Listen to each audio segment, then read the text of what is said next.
거기서 예수를 십자가에 못 박고 두 행악자도 그렇게 하니 하나는 우편에 하나는 좌편에 있더라. 이에 예수께서 이르시되 아버지 저들을 사하여 주옵소서. 자기들이 하는 것을 알지 못하나이다 하시더라. 그들이 그의 옷을 나눠 제비 뽑을세. 백성은 서서 구경하는데 관리들은 비웃어 이르되 저가 남을 구원하였으니 만일 하나님이 택하신 자 그리스도인이면 자신도 구원할지어다 하고, 군인들도 희롱하면서 나와 신 포도주를 주며 이르되 내가 만일 유대인의 왕이면 내가 너를 구원하라 하더라. 그의 위에 있는 유대인의 왕이라 쓴 패가 있더라. 달린 행악자 중 하나는 비방하여 이르되 내가 그리스도가 아니냐 너와 우리를 구원하라 하되, 하나는 그 사람을 꾸짖어 이르되 내가 동일한 정죄를 받고서도 하나님을 두려워하지 아니하느냐. 우리는 우리가 행한 일에 상당한 보응을 받는 것이니 이에 당연하거니와 이 사람이 행한 것은 옳지 않은 것이 없느니라 하고, 이르되 예수여 당신의 나라에 임하실 때에 나를 기억하소서 하니, 예수께서 이르시되 내가 진실로 내게 이르노니 오늘 내가 나와 함께 낙원에 있으리라 하시니라.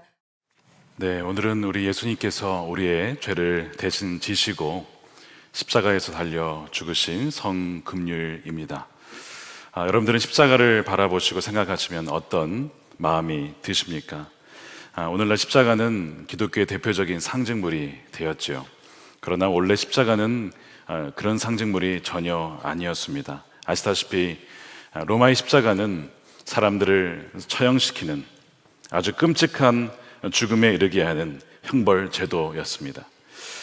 종종 북한에서 주민들을 공개 처형을 한다는 참 안타깝고 끔찍한 소식을 듣곤 하는데, 바로 이 십자가가 공개 처형 제도였습니다.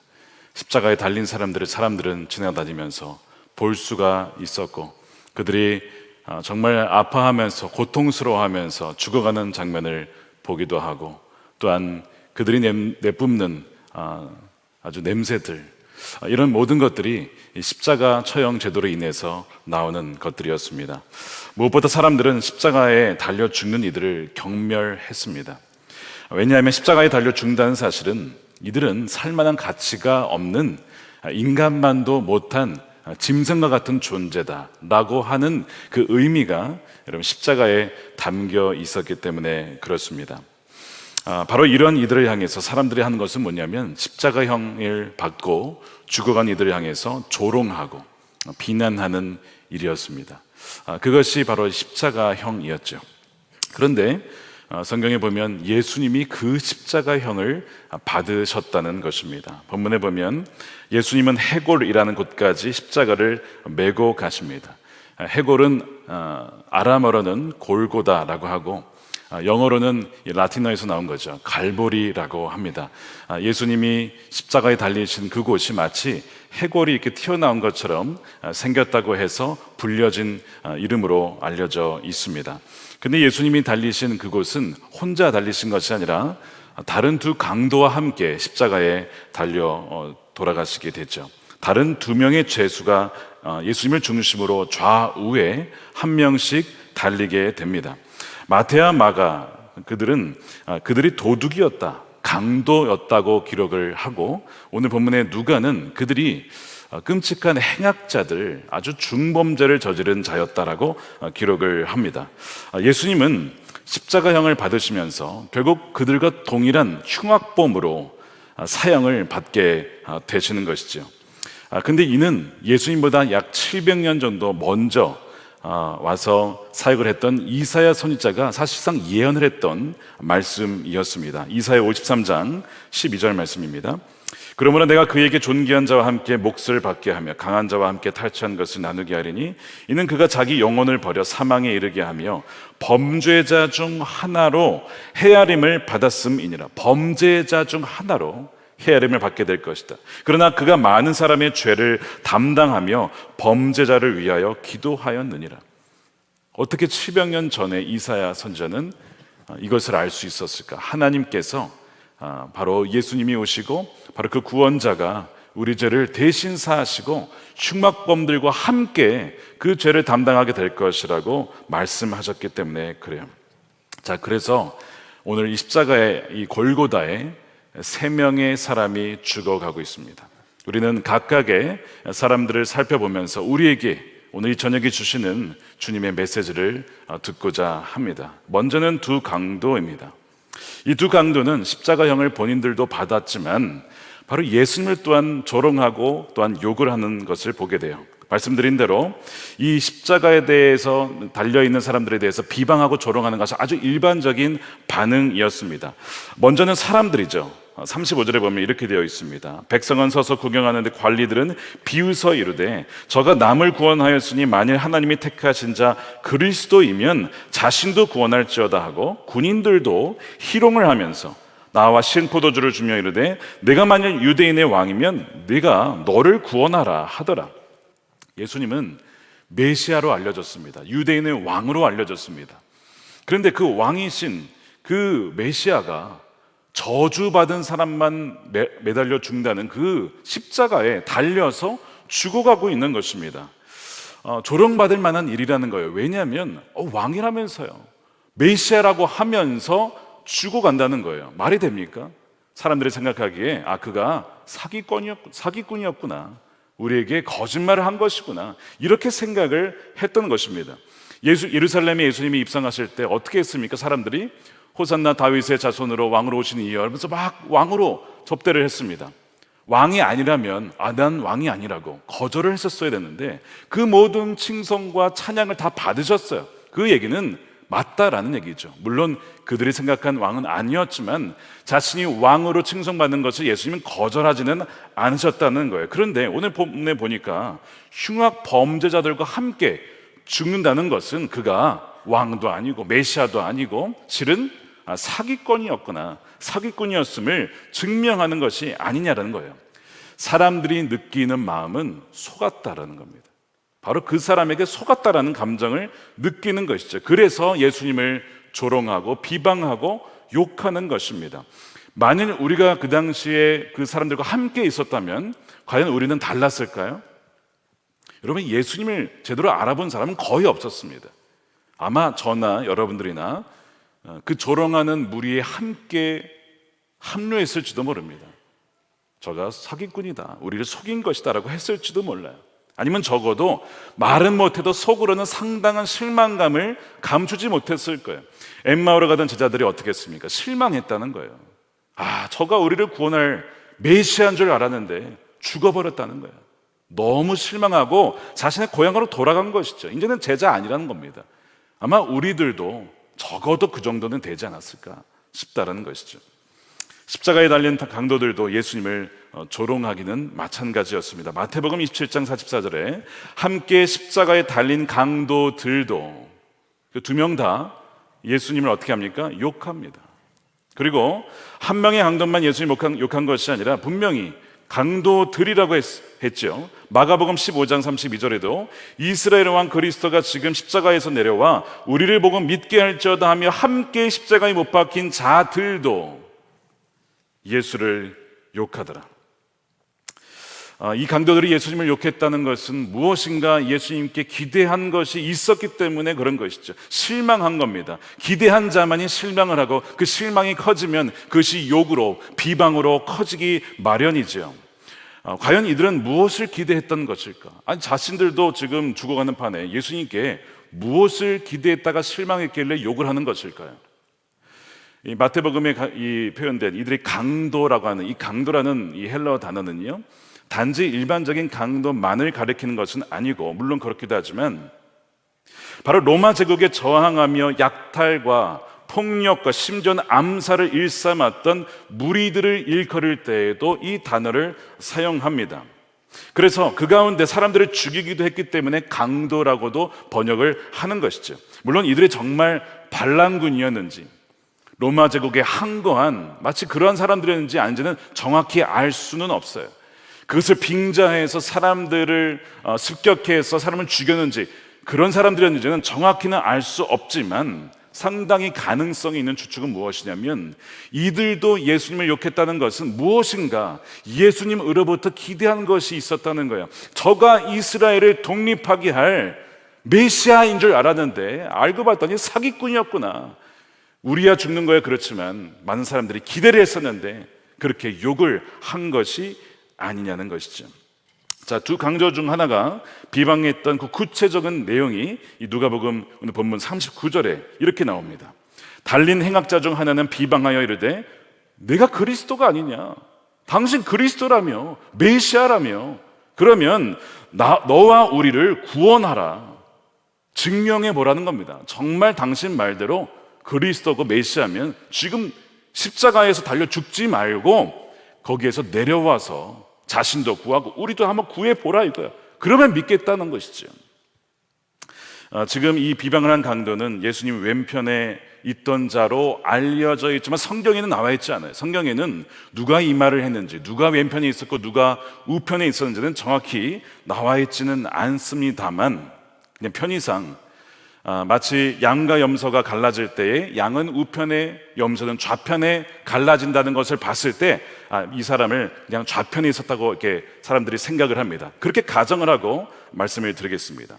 이 왼편 강도라 여겨지는 그가 보고 있는 예수님은 구원자가 아닙니다. 그리스도가 전혀 아닙니다. 사람들을 살려야 할 구원자가 살리기는커녕 자기가 죽어가고 있어요. 자기가 범죄자로 죽어가고 있는데 무슨 메시아입니까? 아니, 의사라고 하면서 자기가 그냥 병으로 죽어가요. 아니, 목사라고 하면서 구원받지도 못한 목사, 이런 말이 안 되잖아요. 아니, 구원자라고 하는데 자기가 죽는다는 것이 여러분 모순 아니냐 이거죠. 저주받은 십자가에서 죽어가는 그리스도라는 개념은 모순이다.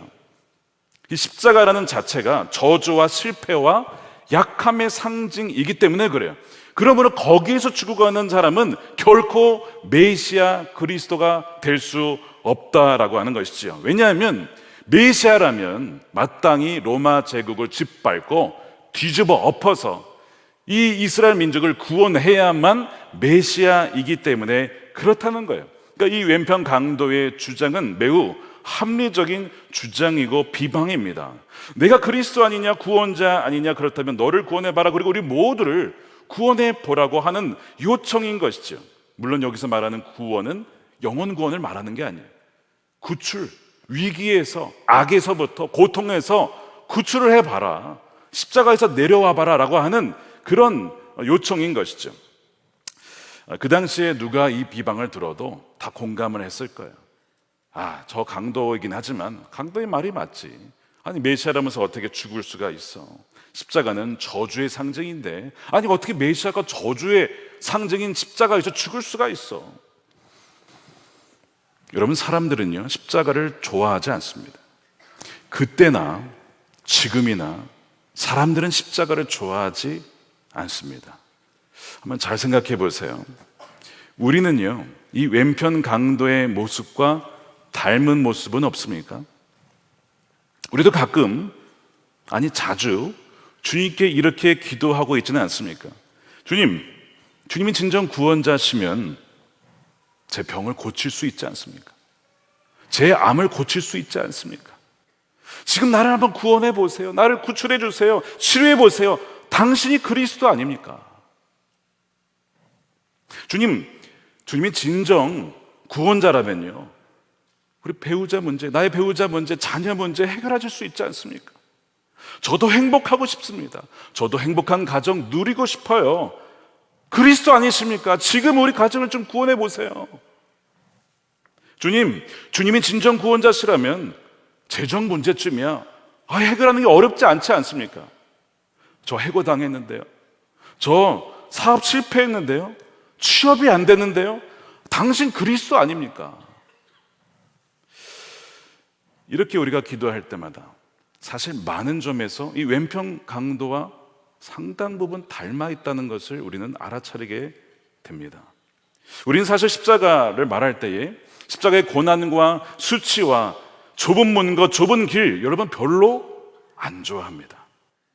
우리는 사실 십자가보다는 뭘 좋아하냐면 부활 훨씬 좋아해요. 부활의 영광과 승리와 형통을 더 좋아하지, 고난과 역경과 좁은 문 이런 거 안 좋아한다는 것이죠. 설령 고난을 받아들인다 할지라도 조건부, 뭐냐면 요셉처럼 고난을 통과하면 형통의 길이 예비되어 있다라고 하면 내가 고난을 받아들이겠다 이거죠. 순수하게 고난만을 당하고 십자가의 길만 가겠다라고 하는 사람이 여러분 어디 있겠습니까? 한번 손 들어보세요. 나는 고난만 당하면서 십자가의 길을 가겠다. 여러분 어디 있냐고요, 솔직하게 말해서. 우리는요, 왼편 강도와 너무 닮아 있는 거예요. 아무런 힘없이 무기력하게 십자가에서 죽어가는 그리스도를 선호하는 분은요, 거의 없는 거죠. 거의 없습니다. 우리는 고난주간의 이 강도 이야기를 묵상을 하면서 우리가 이 강도와 닮았다는 생각을 잘 하지 못합니다. 누가 강도이기를 바라겠습니까? 그런데 우리는 이 강도와 너무나 닮았어요. 왜냐하면 우리는 십자가에서 죽어가는 그리스도 원치 않고, 승리의 그리스도, 영광의 그리스도, 내가 기대를 하면 그 기대에 부응하는 그리스도를 우리는 너무나 원하기 때문에 그래요. 그러다가 그 기대에 부응하지 못하는 일이 벌어지고 그것이 한두 번이 아니면요, 우리는 너무나 실망을 하고 실망을 넘어서 원망을 하게 되죠. 이것이 우리의 모습 아닙니까? 근데 여러분, 사실 이 왼편 강도는 굉장한 은혜를 누린 사람이에요. 이게 무슨 말이냐? 그의 임종 때에 예수님이 그의 가장 가까운 곳에 있었기 때문에 그래요. 아니, 어느 누가 자신의 죽음을 앞두고 육신을 입고 그 하나님의 본체이신 그분이 직접 오신 그 하나님의 아들이신 예수님을 바로 곁에서 모실 수 있는 영광과 특권을 여러분 누가 누렸냐고요? 단 2명이에요. 인류 역사는 단 2명.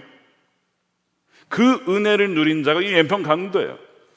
기독교 역사 어느 믿음의 선조들을 봐도 이런 은혜를 누린 사람은 찾아볼 수가 없습니다. 그런데 그는 그 눈앞에 예수님을 보고서도 그를 알아보지 못해요. 엄청난 구원의 기회를 잃어버립니다. 비록 그가 강도였습니다. 그의 삶이 어땠는지는 정확히 알 수 없지만 마지막이 흉악한 범죄자로서 정말 저주받은 십자가에서 죽어가긴 하지만 하나님이 그에게 어떤 은혜를 주셨어요? 마지막에는 예수님과 가장 가까이 있는 그 마지막 찬스를 주셨다는 거예요. 엄청난 은혜를 받은 거 아닙니까? 그런데 여러분, 그거를 누리지 못하고 있네요. 여러분, 이것이 의미하는 바가 뭔지 아십니까? 여러분, 이걸 잘 한번 묵상해 보세요. 이런 생각을 할 때가 있어요. 하나님, 왜 저에게는 이런 은혜가 없습니까? 저에게는 왜 이런 사람이 없습니까? 도와주는 사람이 없습니까? 왜 이런 부모님이 없습니까? 저에게는 왜 이런 물려받은 재산이 없고 유산이 없습니까? 내가 그것만 있었어도 이렇게 살진 않았을 텐데라는 생각을 하실 때 있을 거예요. 뭐가 없어서 그렇다는 것이죠. 여러분, 그런 생각 해본 적 없으십니까? 근데 오늘 이 말씀을 보니까요, 하나님의 은혜가 부족해서 그런 것이 아니라는 거예요. 그럴 수 있다는 거예요. 하나님의 은혜는 이미 엄청난 은혜는 주어졌지만 어떤 이유로 눈이 가려져서 전혀 누리지 못하는 그런 일이 있을 수 있다는 거예요. 혹시 그거 아니냐는 거죠. 작년 연말에 말씀을 전했을 때 롯의 처를 얘기했습니다. 예수님이 롯의 처를 기억해라, 롯의 처를 묵상하라는 것입니다. 롯의 처가 누구예요? 아브라함, 믿음의 조상 아브라함의 조카의 처. 그래서 하나님에 대해서 직접 들을 수 있었던 놀라운 은혜를 누린 사람이 롯의 처죠. 소돔이 멸망할 거야 라는 그 이야기를 천사들로부터 직접 들었어요. 피하기만 하면 살 수 있는 겁니다. 아니, 근데 그것도 피하지 않는 거예요. 그래가지고 어떻게 합니까? 그 천사들이 손을 붙잡고, 그들의 손을 붙잡고 끌고 나오잖아요. 여러분, 어마어마한 특권이, 선택을 받은 사람이 이 롯의 처예요. 그런데 소금 기둥이 되어서 죽습니다. 그녀에게 은혜가 부족했습니까? 은혜가 메말라서 죽은 겁니까? 누구보다도 은혜를 누렸지만 스스로가 거부하니까 그 은혜가 전혀 은혜가 되지 못하더라는 것이 롯의 처죠. 그래서 예수님은 기억하라고, 마지막 때에 롯의 처와 같은 이들이 너무나 많을 거다. 오늘 본문에는 마찬가지죠. 그 둘 중에 한 명, 그 한 명은 하나의 예죠. 그렇게 예수님과 가까이 있었지만 그 마지막 순간에 어마어마한 특권조차도 날려버리는 사람이 있을 수 있으니까 너희는 주의해야 된다 라고 말씀을 지금 하고 있는 거예요. 사도 바울에게 주님이 뭐라고 하시죠? 너에게 은혜가 부족한 게 아니야. 너의 은혜는 이미 충분한 거야. 주님, 저의 지금 몸에 너무 불편함이 있습니다. 질병이 있습니다. 몸에 가시가 있습니다. 떠나가게 해주십시오. 은혜가 부족한 것 같습니다. 아니야, 너의 은혜는 이미 충분해. 예수님 당시에 믿지 않았던 사람들이 많았어요. 그 중에 누구였는지 아십니까? 예수님이 자랐던 나사렛 사람들, 그 고향 사람들은 예수님을 믿지 않았어요. 이런 아이러니가 어디 있습니까? 여러분, 지금 그런 생각하시는 분 계세요. 예수님이 직접 나타나시면 난 믿을 거야. 더 잘 믿을 수 있을 거야. 여러분, 과연 그럴 수 있을까요? 고향은 아니지만 거의 어린 전생애를 살았던 그 나사렛에서 예수님 만났어도 믿지 않더라니까요. 그 요셉 아들 아니야. 걔가 특별한 게 뭐가 있어? 예수님이 그들이 믿지 않으면 이상히 여기더라. 아무런 능력도 행할 수 없어. 은혜가 없는 게 아니에요. 은혜가 없는 것이 아니었다는 것입니다. 왼편강도의 은혜가 충만했어요. 그런데 그는 비방을 하고 조롱하며 그 놀라운 은혜를 날려버리고 맙니다. 왜 그럴까? 자신이 생각한 어떤 그리스도상, 어떤 자신이 생각한 기준이 있어요. 그거에서 벗어났기 때문에 이 사람 그리스도 아니라 이거예요. 그것 때문에 그렇습니다. 일종의 편견이죠. 자기 상자에 갇혀 있었기 때문에 주님을 알아보지 못하는 거예요. 정말 그리스도라면 십자가에서 죽어서는 안 돼. 십자가도 아니에요. 죽을 수가 없어. 죽어서는 안 돼라고 생각한 것이 이 강도의 메시아 상이었거든요. 메시아는 누군가를 구출해야 되는데 죽는다는 것이 말이 되냐. 그래서 당신이 그리스도가 아니냐, 맞다면 내가 테스트할 건데 내 테스트를 통과하면 내가 믿을게. 내가 선택한 기준, 내가 세운 기준에 통과하면 믿고, 그렇지 않으면 내가 믿지 않을게. 이것 때문에 바로 앞에서 예수님 보고도 그분을 놓치게 되는 거예요. 예수님이 이미 수많은 기적을 보여주셨어요. 수많은 표적들을 보여주셨어요. 병든 자도 고치고, 오병의 기적도 일으키시고, 죽은 자도 살려내시고, 무슨 표적이 더 필요합니까? 내가 보여줄 표적은 요나의 표적밖에 없다. 무슨 기적이 더 필요하냐고요. 내 삶을 바꾸어 보세요. 내 삶의 위기와 역경을 한번 구원해 보세요. 건져 보세요. 그럼 내가 당신을 믿을게요. 나에겐 시간이 별로 없습니다. 빨리 증명해 보세요. 당신이 기적도 행하고 병든 자도 치유했고 다 어떤 놀라운 일을 행한 건 알겠는데요, 나와는 상관이 없어요. 나한테 좀 해보세요. 그럼 내가 믿을게요. 이것이 왼편 강도의 주장이었습니다. 이민교회를 섬길 때 믿음이 없는 분들이 참 많이 오세요. 이 교회는 마치 이 커뮤니티 센터, 어떤 지역 그 사람들이 만나는 곳과 같은, 그러니까 교제를 하러 오신 분들이 많았어요. 근데 그걸 계기로 이제 전도도 하고 예수를 믿게 하는 것이죠. 근데 그러다 보니까 그분들이 필요한 것들이 참 많았어요. 그들의 필요를 채우는 것이 선교였습니다. 그런데 이제 이런 거가 있는 거예요. 비자가 해결이 안 됩니다. 법률 문제가 있습니다. 장학금 문제가 있습니다. 이런 것들이 있잖아요. 그러면 기도를 해요. 하나님이 만약 살아계시면 이 문제 해결해 주시면 제가 믿겠다 이거예요. 그러면서 기도를 합니다. 그러면요, 하나님이 참 은혜로우셔서요, 정말 기도하면 들어주시는 경우가 많이 있어요. 그러면 할렐루야, 이제 믿어야 되잖아요. 잠깐 믿다가 다시 떨어져 나가요. 왜 그랬죠? 문제가 또 발생하는 거예요. 삶이라는 게 고속도로가 아니에요. 가다 보면 계속 꾸불꾸불 또 비포장도로를 만나고, 이 삶이 그렇기 때문에 문제가 없지 않잖아요. 문제가 없을 때는 예수님 믿었다가 문제가 생기면 예수님을 또 부인하고, 이것이 무한 반복, 그런 일들이 있었다는 거죠. 여러분, 우리의 삶은 과연 여러분 다르십니까? 나의 삶의 문제만을 해결하기 위해서, 더 잘되기 위해서, 더 나은 나를 위해서만 예수님을 따른다고 한다면 이 왼편 강도와 무슨 차이가 있을까요?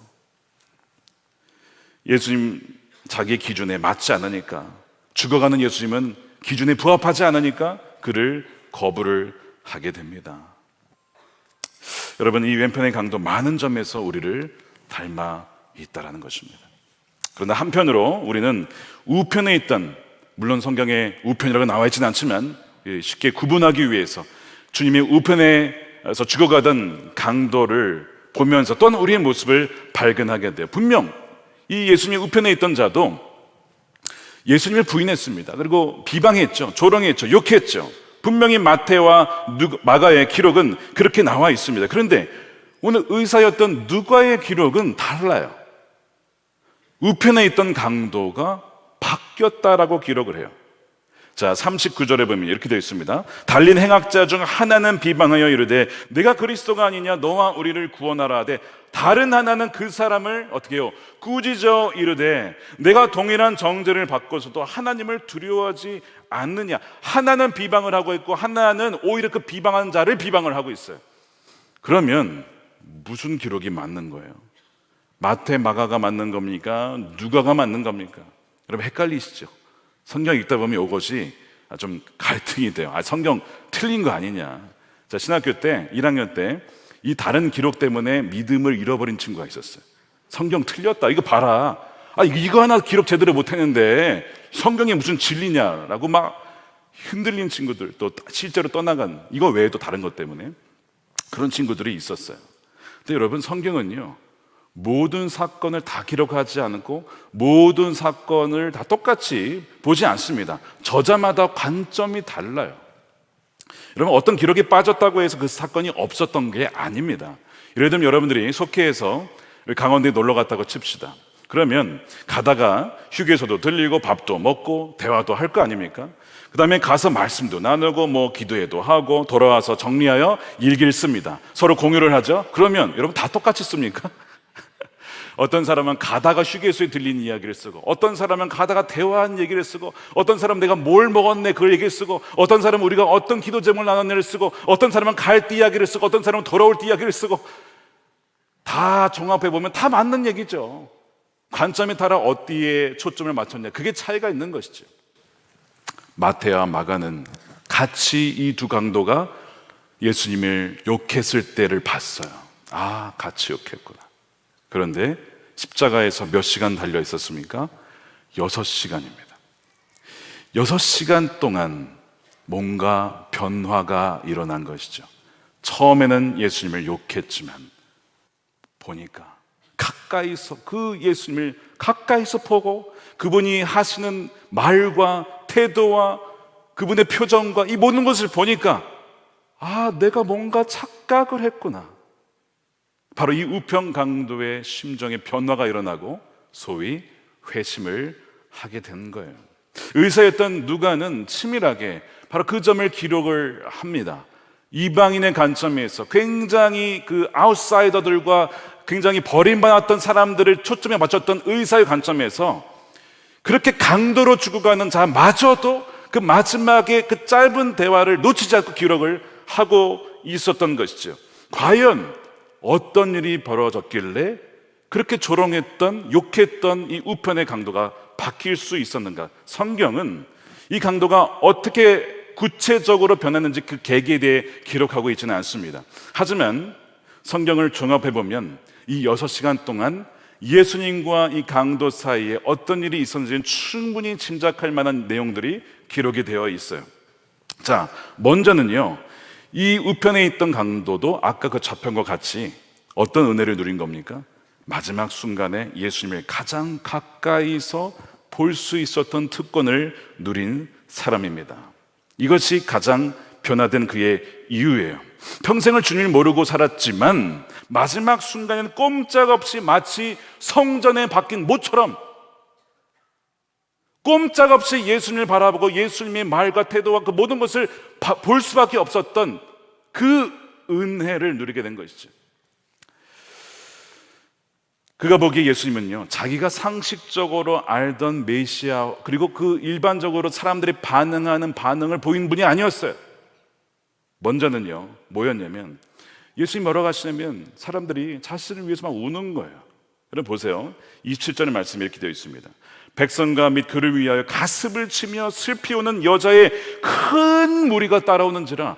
아니 도대체 이 사람은 뭐길래 이렇게 많은 사람들이 그를 위해서 우는가? 뭔가 이 사람은 단지 강도가 아니다, 사기꾼이 아니야. 사기꾼이라면 이렇게 많은 사람이 울 리가 없어. 처음에 그 생각이 들었을 거고요. 그 다음에 더 넘어가서 자신을 위해서 우는데요, 이 예수라는 자가 오히려 이런 얘기를 하는 거예요. 예수께서 돌이켜 그들을 향하여 이르시되 예루살렘의 딸들아, 나를 위해 울지 말아라. 너희와 너희 자녀를 위하여 울라. 아니, 지금 사람들이 자기를 위해서 우는 것도 대단한 일인데 오히려 나는 괜찮으니까 너희와 너희 자녀를 위해서 울어야 된다라고 말하는, 도대체 이 사람은 뭐냐 이거죠. 끝까지 마지막 죽는 순간까지 뭘 하고 있는 겁니까?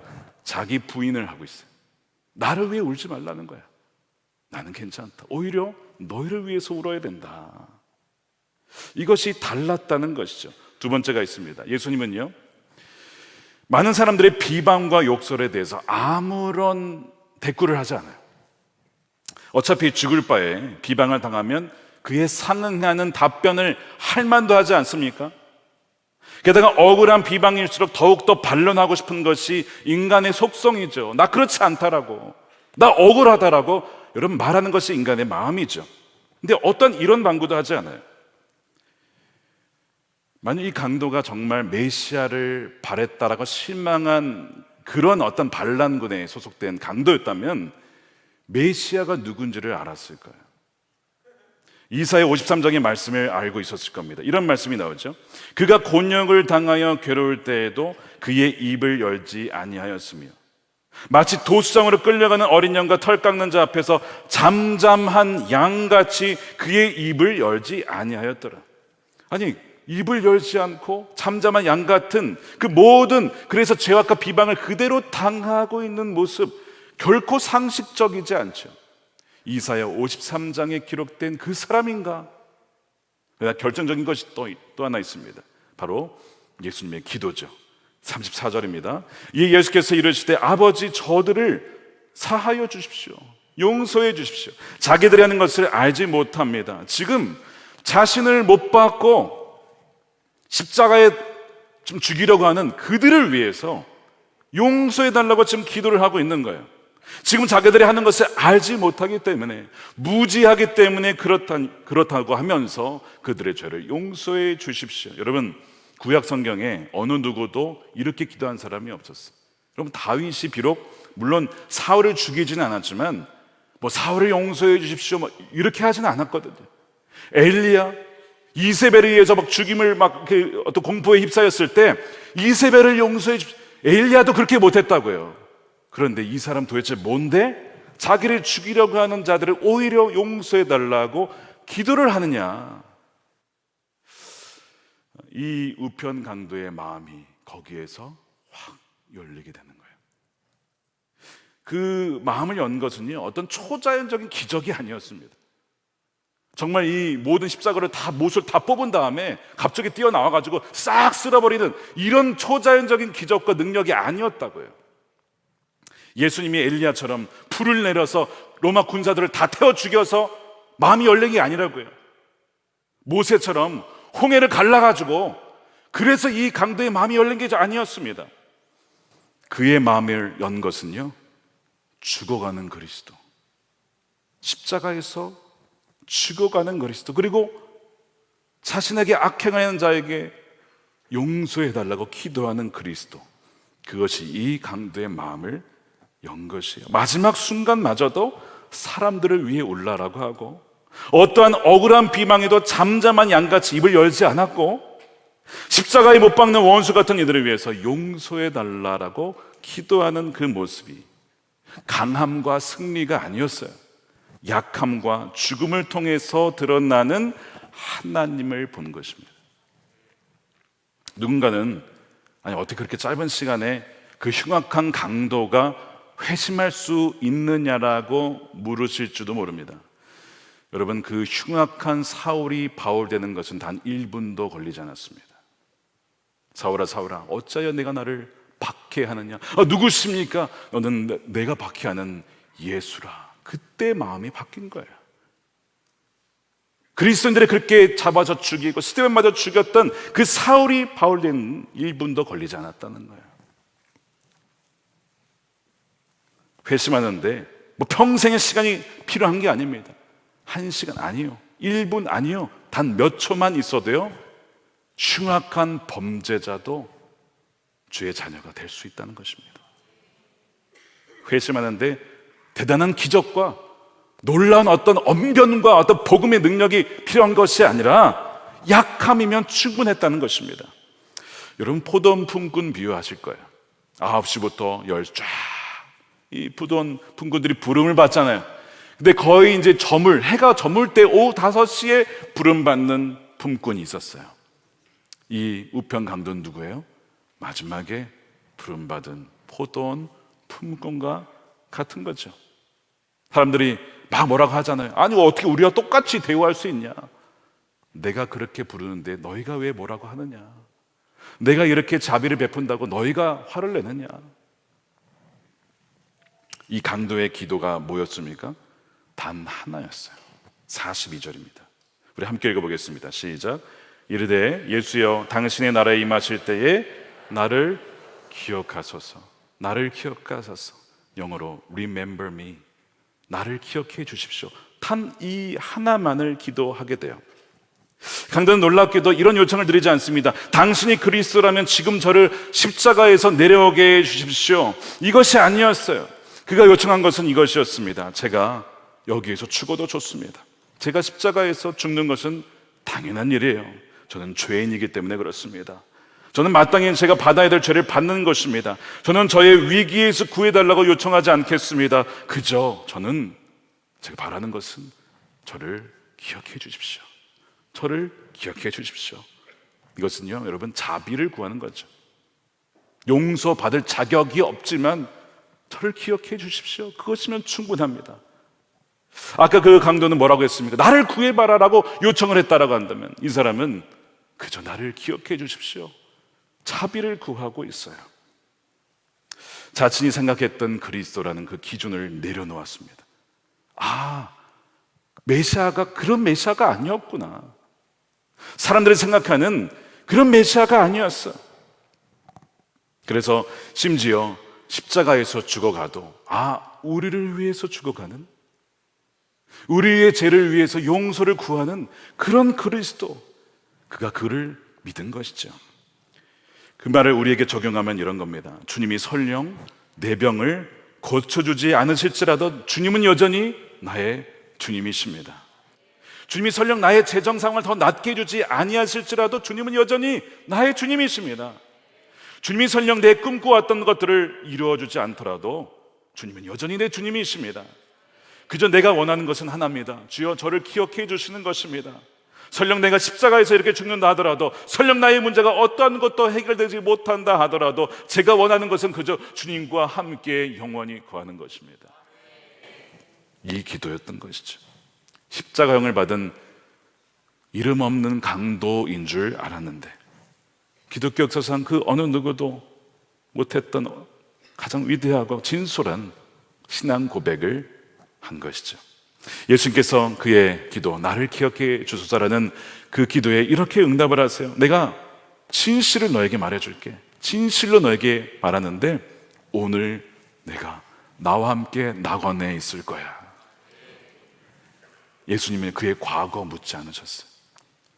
너 과거에 사람 죽였지. 너 과거에 이렇게 흉악하게 살았지. 형편없이 살았잖아.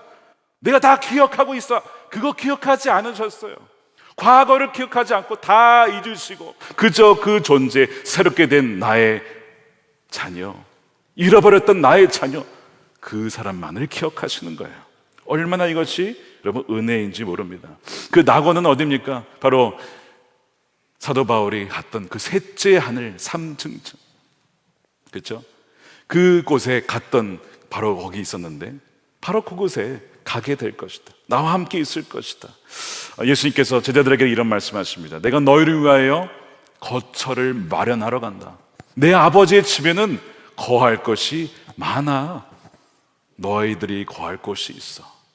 바로 그곳을 말씀을 하는 거예요. 이 두 번째 강도는 주님에 의해서 결코 잊혀지지 않습니다. 아까 이 왼편에 있던 강도는 예수님을 거역한 자가 되었다면 이 우편의 강도는 예수님께 기억된 자가 되었습니다. 거역된 자가 될 것이냐, 거역하여서 잊혀진 자가 될 것이냐, 아니면 기억된 자가 될 것이냐. 어떤 분이 저에게 연락을 해오셨어요. 사람은 사실은 기억되는 것을 원하죠. 누구도 잊혀지는 것을 원치 않습니다. 그래서 그랬는지 연락을 해오신 분이 계셨어요. 목사님, 저를 기억하십니까? 보니까 예전에 금성 때 기도를 한 번 드렸던 분이셨어요. 운동하는 자녀가 부상을 당해서 참 아파하는데 성적을 내야 되니까 이 아이를 막 몰아붙인 것 같아서 내가 잘못했습니다. 내가 너무 욕심을 부렸습니다. 아이를 내가 너무 힘들게 한 것 같습니다 라고 하면서 이제 기도를 받으신 그런 분이었기 때문에 제가 기억을 하고 있었어요. 그래서 제가 그렇게 말씀을 드렸죠. 물론입니다. 기억하고 말고요. 그렇지 않아도 그 아이가 어떻게 지내는지 궁금했습니다. 그분께서 그러시는 거예요. 감사합니다. 눈물이 납니다. 기억해 주셔서 감사합니다. 그럼 저 같은 사람이 기억하는 것이 뭐가 대단합니까? 근데 여러분, 주님이 기억해 주신다면 얼마나 큰 은혜일까요? 사실 우리는요, 잊혀지는 것을 두려워합니다. 누군가가 나를 계속 기억해 주기를 원하고 나를 잊지 않아 주기를 원해요. 그래서 우리가 하는 많은 일들은 어쩌면요, 나 잊지 말아주세요, 나 여기 살아있어요, 나 좀 기억해 주세요 라고 하는 발버둥인지도 몰라요. 나 아직 살아있다고요, 나 잊지 말아주세요. 그럼 대부분 그런 발버둥 아닐까요? 주님 뭐라고 하시냐면, 너를 잊은 적이 한 번도 없다. 내 자녀야, 내 아들아, 내 딸아, 너희를 한 번도 잊은 적이 없다. 너희의 부모는 너희를 잃을지도 몰라. 그러나 나는 너희를 한 번도 잊은 적이 없어 라고 말씀을 하시는 거예요. 한나가 자녀가 없었죠. 성전에 가서 기도를 하는데 막 눈물로 기도를 해요. 무슨 기도를 했을까? 하나님 나 잊으셨나 봐. 나 잊으신 것 같아. 하나님 나 기억해 주세요 라고 기도하지 않았을까? 그런데요, 사무엘상 1장 19절에 뭐라고 하죠?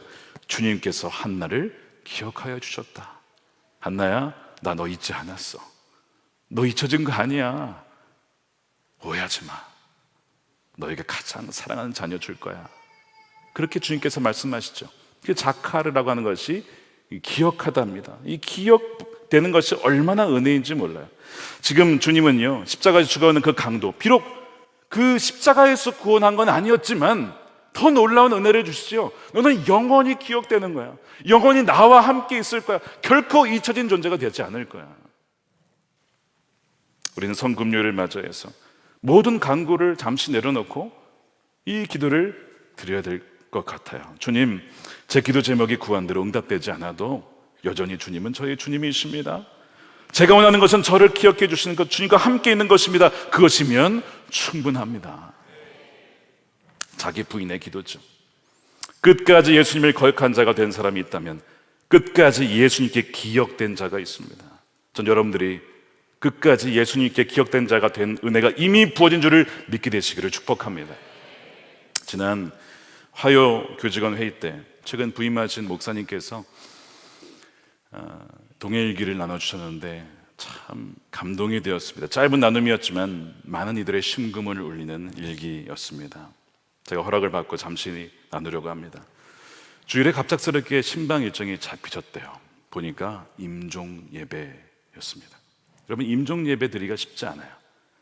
타이밍을 맞추기가 어렵고 갔는데 이미 돌아가신 경우도 있고, 예배를 드렸는데 나중에 돌아가신 경우도 있고, 그래서 임종 예배를 드리기가 참 쉽지가 않은데요, 임종 예배 요청이 온 거예요. 중년 여성, 한 남편의 아내, 한 딸의 어머니, 아직 남은 생애가 많은 분이셨습니다. 암 투병을 하셨어요. 오랜 치료를 받으셨지만 항암 치료에도 불구하고 의사로부터 이제 임종을 준비하십시오 라는 이야기를 듣게 된 것입니다. 그 이야기를 듣고 목사님이 집에 찾아가셨어요. 근데 깜짝 놀랐다고 해요. 물론 그전에도 그분을 봤기 때문에 어떠한 모습이었는지를 아니까 그 생각을 하고 갔는데 깜짝 놀란 이유는요, 목사님이 온다고 의자에 앉아서 다 앉아 계시더라는 거예요.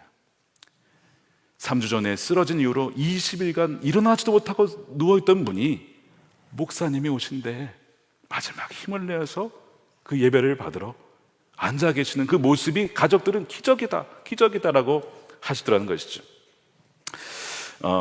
천국 소망에 대한 말씀을 목사님이 나누셨다고 합니다. 어떤 상황에서도 하나님은 성도님을 사랑하십니다. 그리고 조심스럽지만 이렇게 물으셨다고 해요. 만일 오늘이라도 하나님 앞에 서시면 천국에 가실 수 있는 믿음이 있으십니까? 그분께서 분명하게 네, 아멘이죠, 대답하셨다고 해요. 여러분, 이것이 놀라운 믿음입니다. 왜냐하면 당신이 그리스도라면 나를 구원해보라 라는 요청이 아니기 때문에 그래요. 당신이 메시아라면 십자가에서 죽어가는 나, 질병으로 죽어가는 나를 당장 구원해봐라 라고 하는 그 좌편 강도의 요청이 아니었기 때문에 그래요. 설령 나를 질병에서 구원하지 않으셔도 당신은 여전히 저의 사랑하는 주님이십니다. 나는 고백이니까. 주님은 나를 잊으신 적이 한 번도 없으시다라는 고백이니까. 이것이 참 귀한 고백인 것이죠. 주님 부어주신 은혜 가운데 예배를 마치고 다시 성도님은 도와주는 분에 의해서 이렇게 누우셨다라고 해요. 그리고 이제 집을 나와서 인사를 남편분과 하는데 안아드렸대요. 근데 남편분이 그렇게 하염없이 우시더랍니다. 그래서 목사님도 함께 우셨대요. 비록 천국 소망은 있지만 이별의 아픔이 있잖아요. 아직 돌아가신 건 아니지만 그런 마음이 드니까 눈물이 나는 거 어떡하겠습니까? 그렇게 위로를 해드리고 돌아오면서 차에서 자기 스스로에게 이렇게 물었답니다. 스스로에게 물었는데 그것은 마치 주님이 나에게 묻는 것 같처럼 느껴진 거예요. 너는 지금 주님 앞에 서면 천국에 갈 수 있느냐? 너는 이 땅에서 성공한 목사가 되는 것보다 저 천국에 참된 성도처럼 되기를 정말 원하느냐? 이 땅에서 안정되고 평안한 보금자리가 없을지라도 저 천국에 예비된 보금자리가 참된 만족과 평안을 주느냐? 이 물음은 주님의 물음이었던 거죠. 이렇게 답했다고 합니다. 주여, 저의 믿음 없음을 도우소서. 저는 이것이 겸손한 고백이었다라고 생각해요. 그것은 강도의 기도이기도 합니다. 저는 자격 없지만 저를 기억해 주십시오. 저를 기억해 주십시오. 그 임종을 앞두신 성도님을 위해서 기도를 하고 있습니다. 허락하신다면 치유와 회복을 주십시오. 그런데 이 치유와 회복도 너무나 큰 은혜지만 주님이 비교할 수 없는 은혜를 이미 주셨음을 알았어요. 왜냐하면 한 번도 그녀를 주님은 잊은 적이 없기 때문에 그래요. 오늘부터 영원까지, 아니 그 이전부터, 창세 이전부터 영원까지 함께 하실 거기 때문에. 목회를 하다 보니까요, 많은 복이 있어요. 여러분, 이 그리스도인이 성도가 누리는 복이 많지만 여러분, 죽음 앞에 서면요, 천국에 가는 그 은혜, 주님과 함께 영원히 있게 되는 그 은혜가 가장 큰 은혜요 복인 것입니다.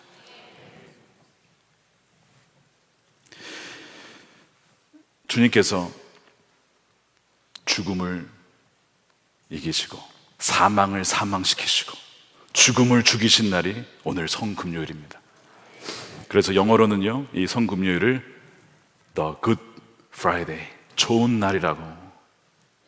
사망을 이기신 날, 사망을 패배시킨 날, 사망을 사망시키신 날, 너무 좋은 날이라고 그렇게 고백을 하고 그렇게 예배를 드립니다.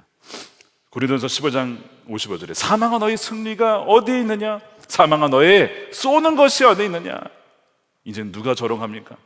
부활의 소망이 있는 사도 바울이, 우리 그리스도인들이 사망을 이제 조롱을 하는 거예요. 주님께서 이미 사망을 이기시고 부활하셨기 때문에 사망아 너의 쏘는 것이 어디 있느냐? 우리로 하여금 승리를 주신 하나님께 감사하노라. 예수님께서 십자가에서 자기를 구원하시려고 십자가에서 내려오셨다면 우리는 다 멸망당했을 거예요. 그런데 우리를 구원하시려고 십자가에서 그냥 죽으신 거예요. 그것이 얼마나 은혜요 감사인지 모릅니다. 하나님의 이름 무엇입니까? 우리와 함께 하시다. 우리를 떠나지 아니하시는 하나님이 바로 우리의 하나님이십니다.